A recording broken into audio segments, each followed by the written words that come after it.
Are you interested in starting your own business, but don't want to deal with the hassle of managing inventory? Dropshipping might be the perfect solution for you. In this video, we'll provide you with a step-by-step guide on how to launch your own successful dropshipping business, even if you're a beginner.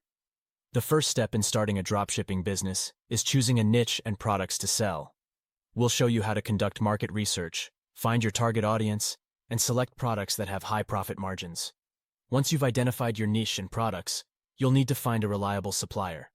We'll give you tips on how to evaluate potential suppliers and create a strong working relationship with them. Next, we'll guide you through the process of creating an online store, including choosing an e-commerce platform and designing a visually appealing website that is easy to navigate. Finally, we'll show you how to effectively launch your business and start making sales. We'll give you tips on how to promote your products, handle customer inquiries, and manage your store's finances.